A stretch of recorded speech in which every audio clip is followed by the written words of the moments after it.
There is a group of people in this world called cave divers, but instead of spending their Friday night getting their dingaling stuck in their wife's tiny butthole, they decide to get their bodies stuck in the tiniest underground caves and die for absolutely no reason. The most avoidable cave deaths ever by Simple Paint.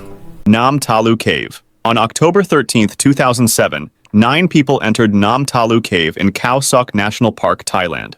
The group included 6 tourists, 4 Swiss nationals, a 10-year-old boy from Germany, and a teenage girl from the UK, as well as 2 Thai guides. Bro, how did the 10-year-old German guy end up there? Who is the parent? There are 4 Swiss guys, a 10-year-old German dude, and a UK teenager. Where are the German parents? There are no German adults on here. So, wait, he's just gone on this trip alone? And let me guess, the only guy to die is gonna be this stupid 10-year-old German dude. When I was 10 years old, I think I would have known that going cave diving would be at least a little bit dangerous, potentially life-threatening. The cave is known for its scenic passages filled with shallow water. During the dry season, guided tours are common, but this tour took place in the middle of Thailand's rainy season. Bro, then why would the tour guides think it's appropriate to enter the cave during rain season? Why are they even offering this service during rainy season? Shouldn't they just close down the tours during like the rainy season? Because isn't that like super obvious that it's like a high risk for like flooding and all that? The group entered the cave shortly after noon. The weather at the entrance was stable. No rain had fallen in the area that morning, and conditions seemed safe. However, rainfall had occurred further upstream in the nearby mountains, where the cave's watershed begins. Because Nam Talu is part of a complex drainage system, it is highly sensitive to upstream flooding. As the group made their way through the cave, they followed a stream passage that grew deeper. The guides noticed that the water level was slowly rising, but they continued deeper. Bro, are you dumb? If you can notice the tide is like rising, wouldn't you just turn back? Isn't that a sign that like if you move forward, it's just gonna keep getting deeper and deeper? Minutes later, a flash flood surged through the tunnel. The water rose quickly and flooded the narrow sections of the cave. Panic broke out. One of the guides instructed the group to climb a slope toward higher ground. Some managed to reach safer areas. Others were caught in the current. I mean, let me guess. It's the 10-year-old German kid that can't help himself. Like, bro, of course he can't help himself. He's 10 years old. He's short as hell. Of course he's not going to be able to climb up. The water filled the tunnel within minutes, leaving no airspace in sections. The narrow passageway gave the group no room to escape. 8 of the 9 people inside the cave drowned. Only the British teenager survived by climbing onto a narrow ledge above the water. She waited there for more than 16 hours before being rescued by a search team. The other tourists and both Thai guides were found dead. Among the victims was the 10-year-old boy from Germany. The incident drew national attention. Authorities closed the cave and later issued a seasonal closure order. From June to November each year, the cave would remain off-limits due to the risk of flash flooding. Exactly, and this is what should have happened from the very beginning. I suggested this at the very start. Like, if there's a season in every single year, like there's a period of months where it's just very high risk of like very heavy rainfall, shouldn't you just suspend like the actual tours during that part of the year? Isn't that like very obvious? Like that to me, that is very, very, very obvious. Like you should just like ban it for those 3 months. For more than a decade, the seasonal closure was respected, but enforcement was inconsistent. Some tour operators quietly resumed cave tours during the rainy months if surface weather conditions seemed safe. In many cases, the risk was underestimated. On August 6, 2024, another group entered the Nam Talu Cave despite the official closure. The group included 22 tourists and 2 Thai guides. The weather at the time appeared normal. It had rained the previous evening, but the skies were clear that morning. The group began their tour in the afternoon. At around 5 p.m., while the group was exiting the cave, a flash flood struck. Water from upstream had reached the cave system and rushed through the narrow tunnel. The force of the water trapped the group inside. Thai rescue teams were dispatched quickly. They were able to extract the tourists and one of the guides. However, the second guide, a 37-year-old man, was swept away by the current. His body was found several hours later. He had been helping others escape when the flood overwhelmed him. An investigation followed. The Park Service confirmed that the cave had been closed at the time. The tour company responsible had violated the seasonal closure policy. Legal action was taken against the operator for negligence. Bro, this was a double kill. Usually in these type of videos, it's only one incident, one death per sort of like section. But this one had 2. We had one in like the 1900s back here. Actually, wait, no, it was 2007. And then we had another one in 2024. That is a rare occurrence. 2 deaths within a single section. After the 2024 incident, park officials strengthened safety measures. Despite these efforts, concerns remain. Some local operators continue to minimize the risks.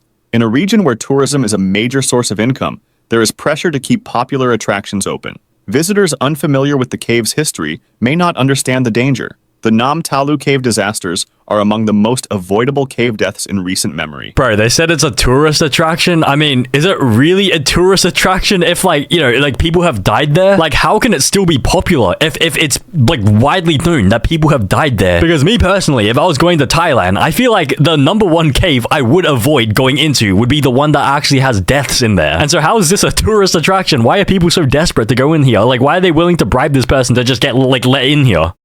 Schroeder's Pants Cave. On February 13th, 1965, 3 members of the Boston Grotto Club arrived in the small town of Dolgeville, New York. Their goal was to explore a cave in the foothills of the Adirondacks, known as Schroeder's Pants Cave. The group included 23-year-old James Mitchell, a chemist from Massachusetts, nurse Hetty Miller, and Harvard graduate student Charles Bennett. I mean, are you sure this guy's really a Harvard graduate? Because if this guy was truly a Harvard graduate, I feel like he would be smart enough to know that, you know, caves are potentially life-threatening. Like, just do not go into a cave. Are you sure this guy's a Harvard graduate? Before entering the cave, Mitchell visited George Lyon, a local man who, together with Herb Schroeder, had discovered the cave in 1947. Lyon provided them with background information on the layout of the cave, but no one warned them about the conditions inside. The OGs. Temperatures had hovered around freezing earlier that week, leading to increased runoff. Ice-cold water was now pouring through the cave's passageways. Despite this, the 3 cavers entered. They worked their way through the named sections of the cave, Lemon Squeeze, Z-Bend, and Gun Barrel, until they reached an open chamber with a vertical shaft that dropped roughly 80 feet or about 24 meters into a bell-shaped cavern below. Mitchell was the first to attempt the descent. He clipped into his safety lines and began lowering himself down, but something went wrong. He stopped partway down and appeared to be in trouble. According to Miller, Mitchell attempted to descend further, then tried to climb back up the rope. He was unable to make progress in either direction. He was being hit directly by the water flowing down the shaft. Rescue reports estimated that about 10 gallons or 38 liters of freezing water were landing on his head every minute. The cold quickly became a serious factor. Mitchell's strength began to fade. His voice became weaker. Eventually, he stopped speaking altogether. Bennett and Miller tried to pull him up. They spent 45 minutes struggling with the rope, but couldn't lift him out. And so wouldn't the solution here be to just cut the rope? Maybe, like, it's an iPhone game as well. Cut the rope, isn't it? I mean, what would he rather? Like, getting hit in the head with 38 gallons of, like, freezing water, or just, like, get dropped 5 meters? Like, this is 24 meters, and I assume he's, like, halfway through, so that's... Okay, 12 meters. Okay, that's still quite a lot. But I mean, he's dead either way, and so you may as well cut him off, and then you can jump down as well, maybe? Realizing the situation was beyond what they could manage, Bennett exited the cave to find help. A newly formed cave rescue team, the National Capital Grotto Rescue Squad, flew in from Washington, D.C. on Air Force Two. The operation quickly made national headlines. Bro, how does a cave rescue team fly across the country for this cave rescue? And how does this guy survive that long to wait for the plane to arrive? Wouldn't the plane take at least, like, 6 hours, 8 hours? And it's just, like, hanging here, chilling here, like, literally chilling here, getting hit with 38 liters of, like, freezing cold water every single minute?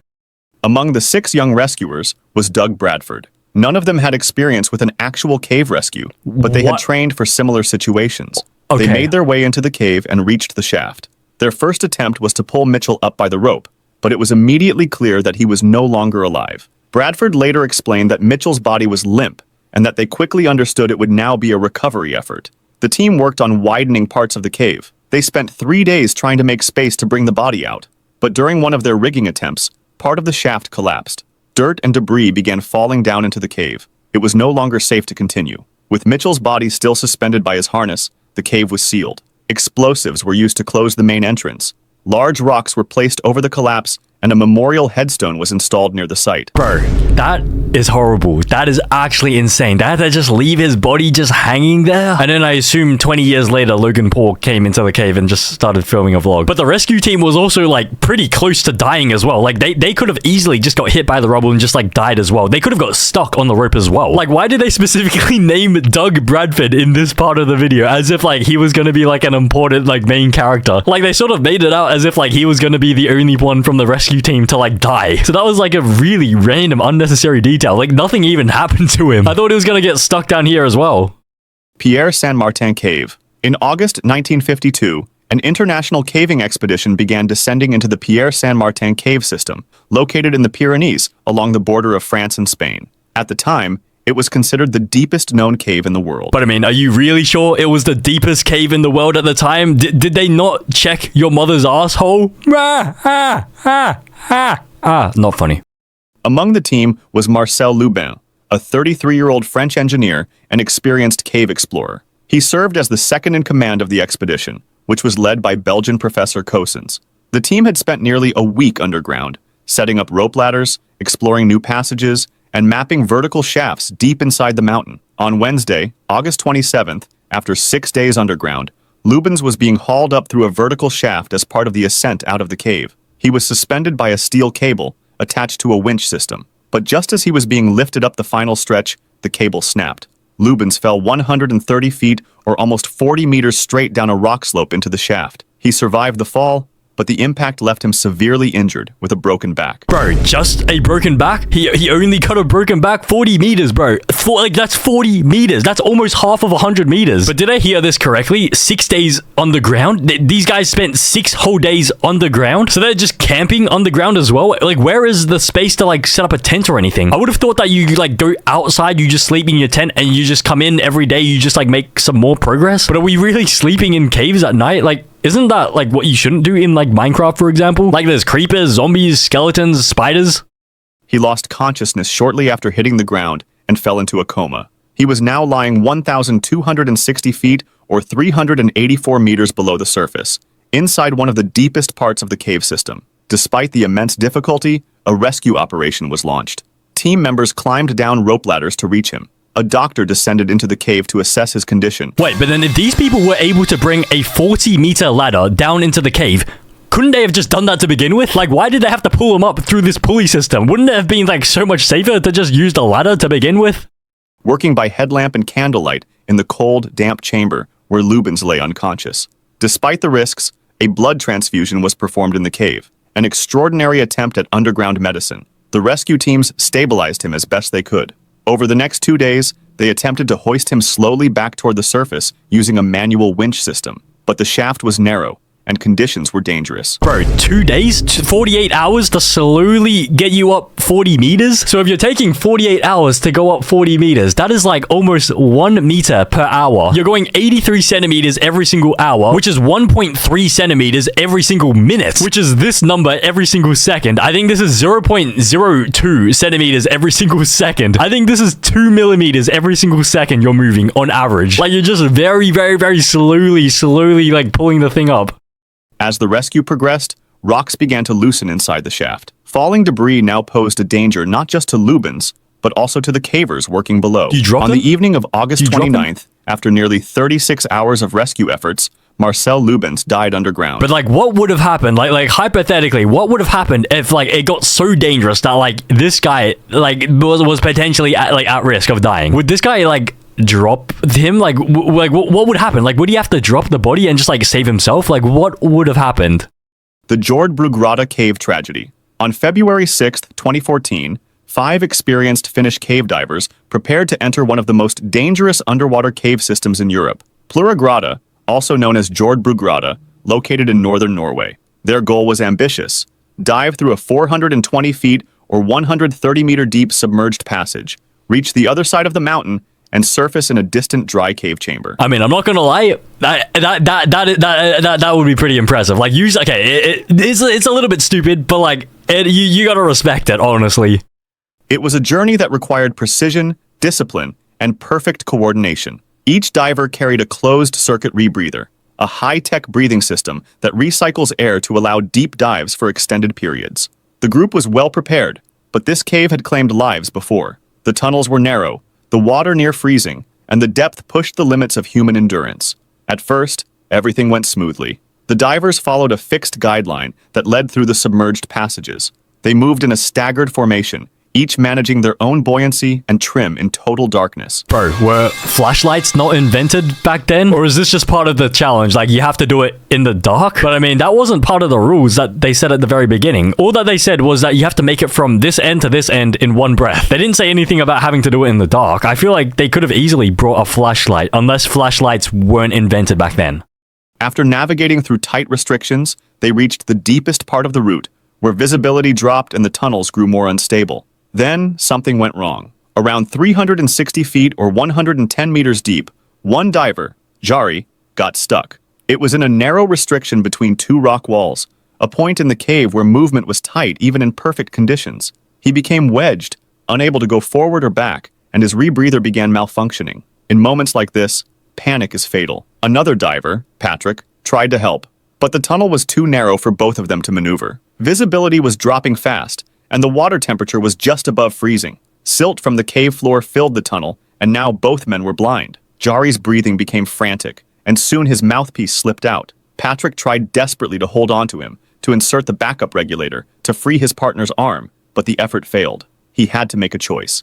Stay and die with him, or leave and find help. Okay, I feel like realistically, in this situation, there is only one correct answer. Because at this point, I think it's fairly obvious that this guy is dead. Like, like this guy's gonna have to share his rebreather with this guy who is stuck in here. Right, he looks like he's ready to receive the nastiest back shots ever. But yeah, he's cooked. He's like fully cooked. Like, there's no saving him at this point. It's pretty obvious. And so if we look at this from like a like a utilitarianism like approach, two people dead is always much worse than just one person dead. And so if you're ever in this situation, like even if this is like your family member or something, I'm pretty sure the correct thing to do is you gotta go save yourself, because otherwise it's gonna be two people dead. There's no way you can both survive if you're gonna share like your oxygen and you're just like trying to get him out of there, because it's stuck there. Like, there's no way he's getting out unless Diddy somehow swims in from the left out of nowhere and just diddles him with the most violent back shots, and it just pops him out. Like, there is no way that is happening. He left. Back at the surface, the remaining divers began to realize something was wrong. Two men were missing. Emergency services were contacted. Oh wait, they made it and through. Within hours, the Norwegian police closed the cave. The bodies, they said, were unreachable, but the team didn't accept that. A few weeks later, a new plan was made in secret. A team of Finnish divers, including close friends of the deceased, returned to the cave against official orders. Wait, are you telling me both of them died anyways? Wait, then what was my whole spiel here about anyways? Well, why did I go through this entire spiel? They both died even though this guy decided to leave? So this guy, I guarantee this guy must have tampered with this guy's stuff before he left. It's like, if I'm going down, you're coming down with me. He probably like grabbed a knife and just slashed a hole in like one of his oxygen tanks. But instantly, they just got two replacements. They just like that, like just instantly. Over the course of 100 hours, they penetrated the deadly system again. They penetrated the system, bro. Okay, I feel like the vocabulary could have been a little bit different there. P. Diddy penetrated the system. The cave. It wasn't the cave system that he penetrated. P. Diddy penetrated this guy's cave system. Came out of nowhere from the left, just gave him the most violent back shots. They penetrated the deadly system again, this time solely for recovery. They worked in total silence, inching their way through the tunnel, navigating the same restrictions that had claimed their friends. When they reached the spot where Jari had died, they found his body still suspended in the narrow passage. His rebreather was flooded, his arms still in the same position as when he had last tried to escape. Behind him, deeper in the cave, they found Diver 2, believed to be Kai, who had died while attempting to reach or help Jari. His equipment was mostly intact, but he had run out of breathable gas long before help could have arrived. After carefully securing the bodies and extracting them through some of the tightest passages in the system, the team brought their friends home. It was one of the most difficult recovery dives in history, documented in the 2016 film Diving into the Unknown. But I mean, at least they technically completed the challenge. Like, 3 of them got through. Three of them actually, like, they actually got through. But I feel so bad for this guy, bro. This guy tried to help him, and like he stayed there way too long. If this guy had like gone there, helped him for like 5 seconds, realized that it was like impossible, then left immediately, I guarantee he would have survived. Or maybe what happened is that P. Diddy, like hypothetically, P. Diddy actually did come through, gave this guy back shots, and then as this guy was trying to escape and like get out of the cave himself, he got brutally diddled by like the diddler, and like that was it. Like, you can see, like, look, based on the position, like look at how he's like lying down here. Based on this lying down position, he could have been diddled by the diddler, but that's just a theory. Of course, no offense to any of the people that died, of course.